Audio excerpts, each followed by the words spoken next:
स्वागत है आपका अपना क्लास ओनली फॉर स्टडी में। तो फ्रेंड्स, आज पढ़ेंगे सामाजिक धार्मिक सुधार आंदोलन को। तो इससे आज लगभग 25 plus most VVI MCQ question को कवर करेंगे। आप लोग इसे कवर कर ले, आपको इससे बाहर एक भी प्रश्न देखने को नहीं मिलेगा। तो चलिए क्लास की शुरुआत करते हैं। पहला प्रश्न है, राजा राम मोहन राय का जन्म कब हुआ था?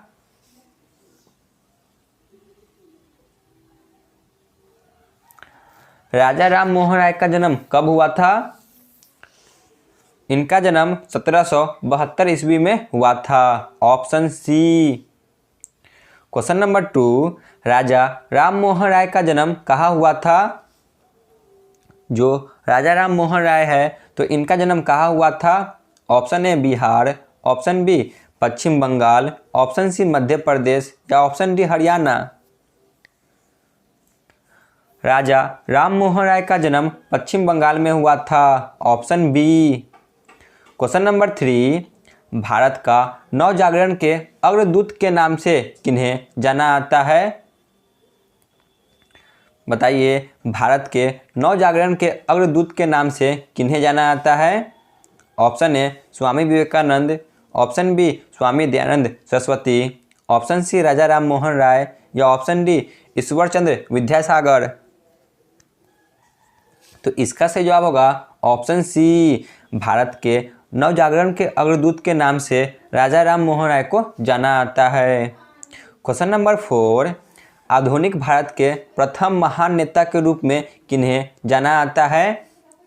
Option A Swami Vivekananda, option B Swami Dayanand Saraswati, option C Raja Ram Mohan Roy, option D Ishwar Chandra Vidyasagar.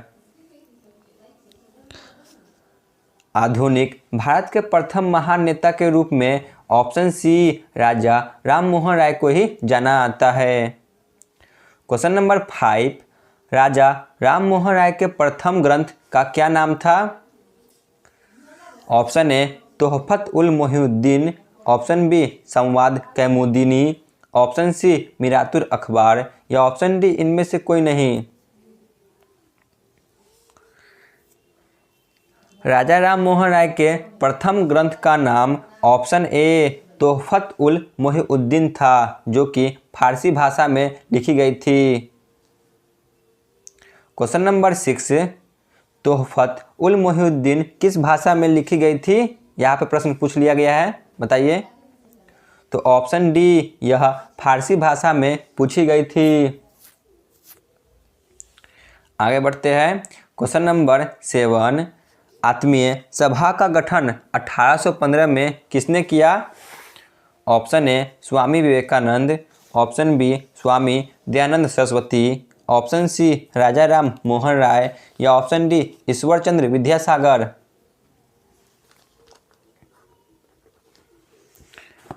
तो आत्मीय सभा का गठन 1815 ईस्वी में राजा राम मोहन राय के द्वारा किया गया था। ऑप्शन सी।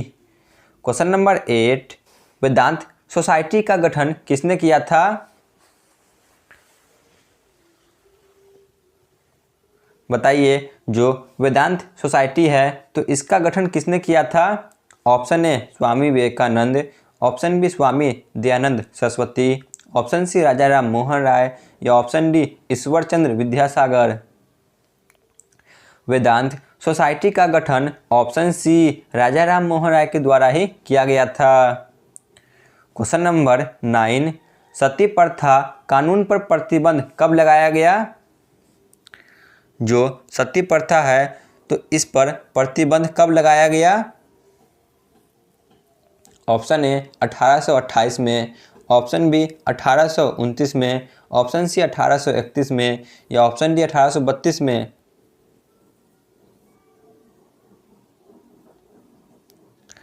सती प्रथा पर प्रतिबंध ऑप्शन सी 1829 में लगाया गया था, जो कि राजा राम मोहन राय के प्रयत्न पर संभव हुआ था।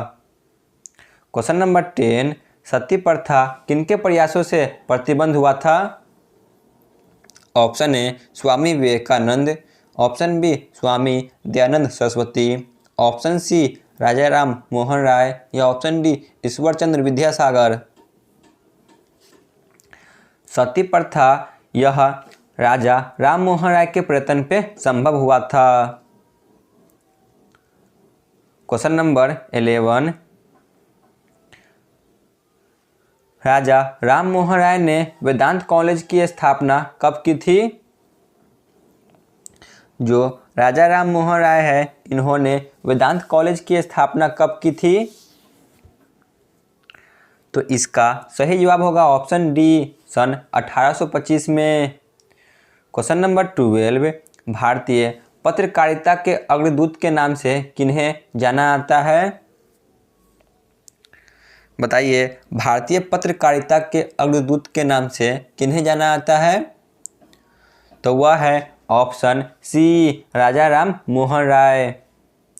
क्वेश्चन नंबर 13, संवाद कौमुदी का प्रकाशन किसने किया? जो संवाद कौमुदी है तो इसका प्रकाशन किसने किया था? Option A Swami Vivekananda, option B Swami Dayanand Saraswati, option C Raja Ram Mohan Roy या ऑप्शन डी ईश्वर चंद्र विद्यासागर। संवाद कौमुदी का प्रकाशन भी राजा राम मोहन राय के द्वारा ही किया गया था, ऑप्शन सी। क्वेश्चन नंबर 14 पे आते हैं, संवाद कौमुदी को किस भाषा में प्रकाशन किया गया था? जो संवाद कौमुदी है तो इसे किस भाषा में प्रकाशन किया गया था? ऑप्शन ए अरबी, ऑप्शन बी फारसी, ऑप्शन सी बंगाली या ऑप्शन डी संस्कृत। संवाद कौमुदी को इसे बंगाली भाषा में प्रकाशित किया गया था, option C. Question number 15, मिरातुर Akhbar का प्रकाशन कब हुआ था? जो मिरातुर अखबार है तो इसका प्रकाशन कब हुआ था? Option A 1819, option B 1822, option C 1821 या ऑप्शन डी 1825। मिरातुर अखबार का प्रकाशन 1822 ईस्वी में हुआ था, ऑप्शन बी। क्वेश्चन नंबर 16, मिरातुर अखबार किस भाषा में प्रकाशित हुआ था? जो मिरातुर अखबार है तो यह किस भाषा में प्रकाशित हुआ था? ऑप्शन ए अरबी, ऑप्शन बी फारसी, ऑप्शन सी बंगाली या ऑप्शन डी संस्कृत। मिरातुर अखबार यह ऑप्शन बी फारसी भाषा में प्रकाशित हुआ था। क्वेश्चन नंबर 17, मिरातुर अखबार का प्रकाशन किसने किया था? जो मिरातुर अखबार है तो इसका प्रकाशन किसने किया था? Option A Swami Vivekananda, option B Swami Dayanand Saraswati, option C Raja Ram Mohan Roy या ऑप्शन डी ईश्वर चंद्र विद्यासागर। तो इसका सही जवाब होगा ऑप्शन सी राजा राम मोहन राय ने ही मिरातुर अखबार का प्रकाशन किया था। क्वेश्चन नंबर 18, राजा राम मोहन राय को राजा की उपाधि किस मुगल बादशाह ने प्रदान की? जो राजा राम मोहन राय है तो इन्हें राजा की उपाधि किस बादशाह ने प्रदान की थी? Option A Aurangzeb, option B Akbar द्वितीय, ऑप्शन सी बहादुर शाह जफर द्वितीय या बाबर ने। तो इसका सही जवाब होगा ऑप्शन बी अकबर द्वितीय ने राजा राम मोहन राय को राजा की उपाधि प्रदान की थी। क्वेश्चन नंबर 19, ब्राह्मण समाज की स्थापना कब हुई थी?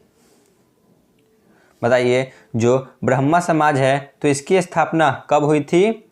ऑप्शन ए 1828 में, ऑप्शन बी 1829 में, ऑप्शन सी 1831 में या ऑप्शन डी 1832 में।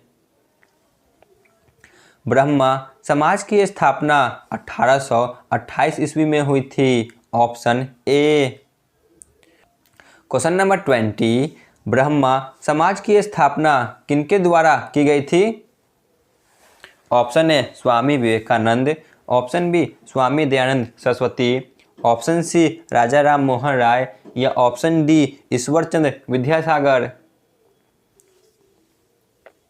तो इसका सही जवाब होगा ऑप्शन सी राजा राम मोहन राय के द्वारा ही ब्रह्मा समाज की स्थापना की गई थी। क्वेश्चन नंबर 21, राजा राम मोहन राय की मृत्यु कहाँ हुई थी? ऑप्शन ए बंगाल में, ऑप्शन बी बिहार में, ऑप्शन सी इंग्लैंड में या ऑप्शन डी पाकिस्तान में। राजा राम मोहन राय की मृत्यु ऑप्शन सी इंग्लैंड में हुई थी। क्वेश्चन नंबर 22, राजा राम मोहन राय की मृत्यु कब हुई थी?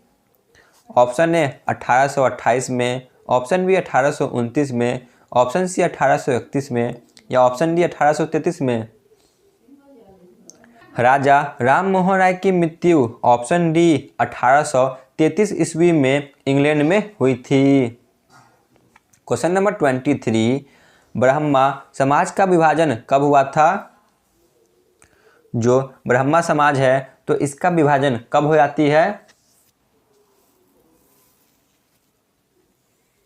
ऑप्शन ए 1832 में, ऑप्शन बी 1833 में, ऑप्शन सी 1866 में या ऑप्शन डी 1870 में। तो इसका विभाजन 1866 ईस्वी में हो जाती है, ठीक है ना। क्वेश्चन नंबर 24, भारतीय ब्रह्मा समाज का नेतृत्व किसने किया?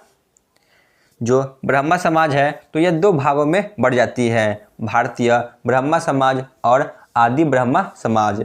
जो भारतीय ब्रह्मा समाज है तो इसका नेतृत्व किसने किया? Option A Debendranath Tagore, option B Swami Vivekananda, option C Swami Dayanand Saraswati या ऑप्शन डी केशव चंद्र सेन। जो भारतीय ब्रह्मा समाज है तो इसका नेतृत्व ऑप्शन डी केशव चंद्र सेन के द्वारा किया गया था। क्वेश्चन नंबर 25, आदि ब्रह्मा समाज का नेतृत्व किसने किया? Option A Debendranath Tagore, option B Swami Vivekananda, option C Swami Dayanand Saraswati या ऑप्शन डी केशव चंद्र सेन। जो आदि ब्रह्मा समाज है तो इसका नेतृत्व ऑप्शन ए देवेंद्रनाथ टैगोर के द्वारा किया गया था। आगे चलते हैं। क्वेश्चन नंबर 26, ईश्वर चंद्र विद्यासागर का जन्म कहाँ हुआ था? जो ईश्वर चंद्र विद्यासागर है इनका जन्म कब हुआ था? इनका जन्म ऑप्शन सी 1820 ईस्वी में हुआ था। क्वेश्चन नंबर 27, ईश्वर चंद्र विद्यासागर का जन्म कहाँ हुआ था? ऑप्शन ए बिहार में, ऑप्शन बी पश्चिम बंगाल में, ऑप्शन सी हरियाणा में या ऑप्शन डी उत्तर प्रदेश में। ईश्वर चंद्र विद्यासागर का जन्म भी पश्चिम बंगाल में हुआ था। क्वेश्चन नंबर 28, ईश्वर चंद्र विद्यासागर ने फोर्ट विलियम कॉलेज में किस विषय के प्रमुख के रूप में कार्य किया? जो ईश्वर चंद्र विद्यासागर है तो इन्होंने फोर्ट विलियम कॉलेज में किस विषय के प्रमुख में कार्य किए थे? Option A Hindi, option B Sanskrit, option C Farsi या ऑप्शन डी अरबी। तो इसका सही जवाब होगा ऑप्शन बी, संस्कृत भाषा के प्रमुख के रूप में इन्होंने कार्य किया था। क्वेश्चन नंबर 29, विधवा पुनर्विवाह अधिनियम किनके प्रयासों से लागू हुआ था? Option A Swami Vivekananda, option B Swami Dayanand Saraswati, option C Raja Ram Mohan Roy या ऑप्शन डी ईश्वर चंद्र विद्यासागर। विधवा पुनर्विवाह अधिनियम यह ऑप्शन डी ईश्वर चंद्र विद्यासागर के प्रयासों से संभव हो पाया था। क्वेश्चन नंबर 30 जो कि आज के क्लास का अंतिम प्रश्न है, विधवा पुनर्विवाह अधिनियम कब पारित किया गया था?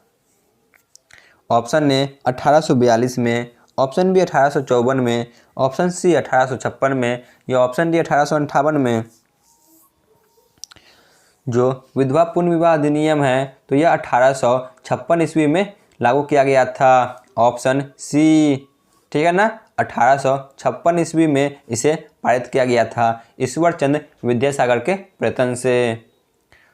तो आज का क्लास यहीं पे समाप्त होती है। यदि आप लोग चैनल पे नए हो तो चैनल को बस से सब्सक्राइब कर ले और कमेंट में जरूर बताएं कि आपको यह क्लास कैसा लगा। धन्यवाद।